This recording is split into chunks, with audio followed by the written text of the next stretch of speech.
Saudara pendengar di segenap penjuru tanah air, selamat bergabung dengan Lumen Indonesia. Lumen Indonesia siap melayani Anda setiap hari. Saudara terkasih, marilah kita bersatu dalam Tuhan kita Yesus Kristus yang tidak berubah dahulu, sekarang, dan selama-lamanya. Allah Sang Maha Rahim mengasihi dan menerima sebagaimana adanya kita. Allah Bapa kita di surga senantiasa bersedia menolong, menghibur, dan meneguhkan kita dalam menghadapi segala permasalahan hidup sehari-hari.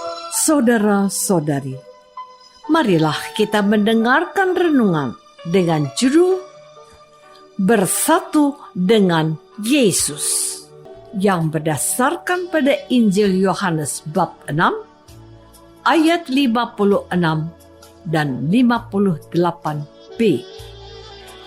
Yesus bersabda, "Barang siapa makan dagingku dan minum darahku, ia tinggal di dalam aku dan aku di dalam dia.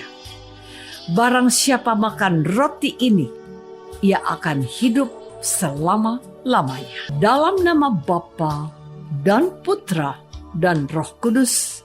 Amin. Saudara-saudari terkasih dalam nama Tuhan Yesus Kristus.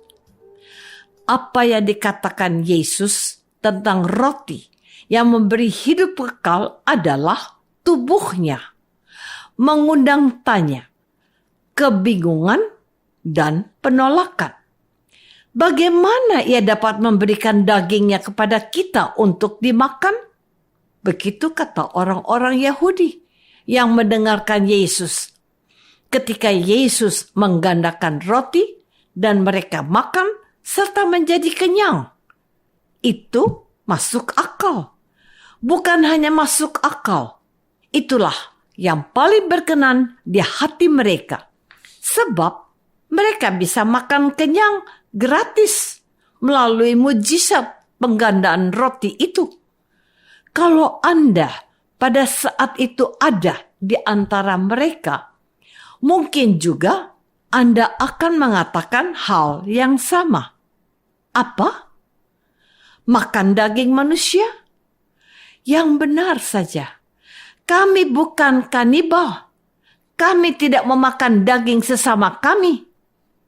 Menurut nalar akal sehat, pemahaman orang-orang Yahudi itu ada benarnya. Tetapi mereka tidak menangkap pesan yang sesungguhnya. Mereka selalu saja salah memahami perkataan Tuhan Yesus. Kata Yesus, "Inilah roti yang telah turun dari surga. Bukan roti seperti yang dimakan nenek moyangmu, dan mereka telah mati. Barang siapa makan roti ini, ia akan hidup selama-lamanya." Saudara-saudari terkasih, pada hari ini Tuhan Yesus sedang menjelaskan tentang roti dan anggur Ekaristi. Barang siapa makan dagingku dan minum darahku, ia tinggal di dalam aku dan aku di dalam dia. Roti dan anggur Ekaristi yang dipersembahkan oleh imam dalam perayaan Misa Kudus merupakan material persembahan yang oleh pencurahan Roh Kudus, yaitu saat konsekrasi, mengubah roti menjadi tubuh Kristus dan anggur menjadi darah Kristus. Roti yang diubah menjadi tubuh Kristus, itulah yang diangkat oleh imam, dan anggur yang diubah menjadi darah Kristus, itulah yang diangkat oleh imam. Itulah persembahan Yesus Kristus kepada Bapaknya di atas kayu salib untuk menebus dosa-dosa kita. Dalam penerimaan tubuh Kristus saat komuni suci, imam atau petugas lainnya memberikan roti Ekaristi seraya berkata, "Tubuh Kristus." Dan kita menjawab, amin. Yang artinya, aku percaya. Dengan memakan roti itu, kita menyambut Tuhan Yesus dalam tubuh kita dan terutama dalam hati dan jiwa kita. Saudara-saudari terkasih, pesan utama dari penerimaan roti Ekaristi adalah barang siapa makan dagingku dan minum darahku, ia tinggal di dalam aku dan aku di dalam dia. Barang siapa makan roti ini, ia akan hidup selama-lamanya. Dengan menerima Yesus melalui komuni kudus, kita bersatu dengan Yesus. Ada istilah kawula manunggaling Gusti dalam bahasa Jawa, yang artinya hamba bersatu dengan yang agung.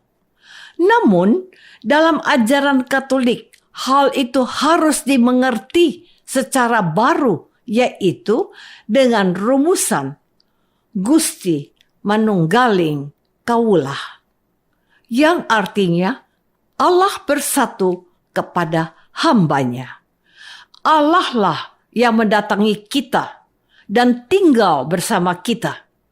Dalam pengertian ini, Tuhanlah yang menyediakan dirinya untuk disambut dalam kehidupan kita.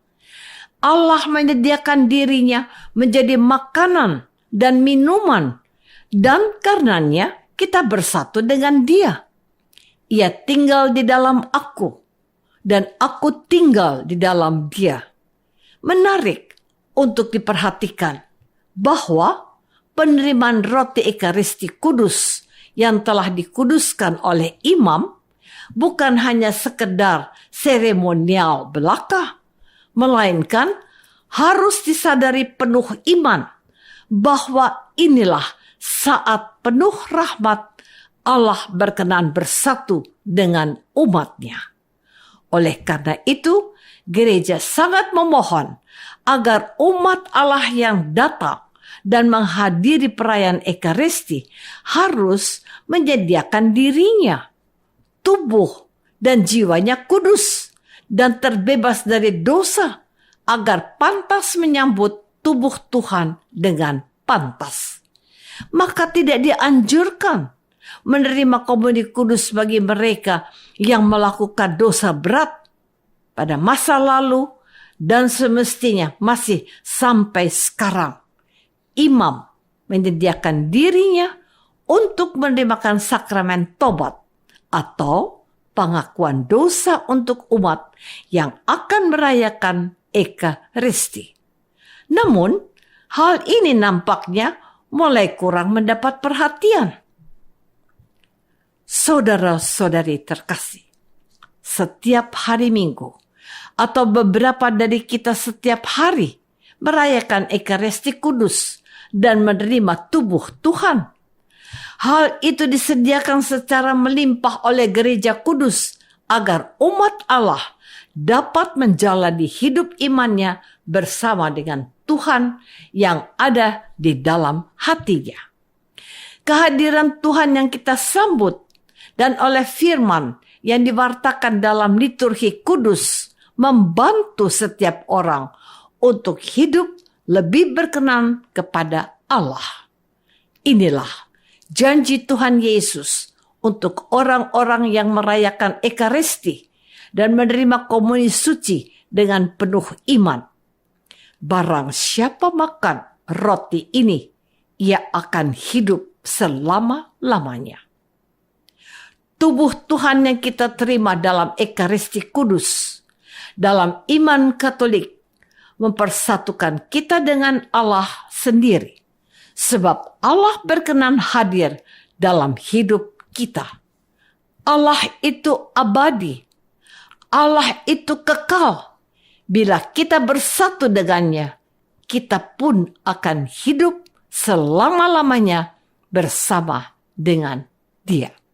Marilah kita masuk dalam saat hening sejenak untuk meresapkan renungan yang baru saja kita dengar bersama dalam kehidupan iman kita masing-masing. Apakah aku rindu bersekutu dengan Tuhan dengan menerima tubuh Tuhan dalam perayaan Ekaristi? Marilah kita berdoa. Bapa yang Maha Baik, terima kasih untuk kasih-Mu dalam Yesus yang memberikan kami makanan dan minuman dalam Ekaristi Kudus. Semoga kami rindu untuk menerima Yesus selalu dan beroleh hidup kekal demi Kristus Tuhan kami. Amin. Semoga kita semua selalu dinaungi dan dibimbing oleh berkat Allah yang Maha Kuasa. Dalam nama Bapa dan Putra dan Roh Kudus. Amin. Dengan penuh kasih dan sukacita, Lumen Indonesia mengundang saudara-saudara seiman di segenap penjuru tanah air. Sekiranya ada tanggapan ataupun saran, kirimkan surat Anda ke Lumen Indonesia. Terima kasih atas perhatian Anda. Sampai berjumpa lagi dengan Lumen Indonesia pada waktu dan gelombang yang sama esok hari.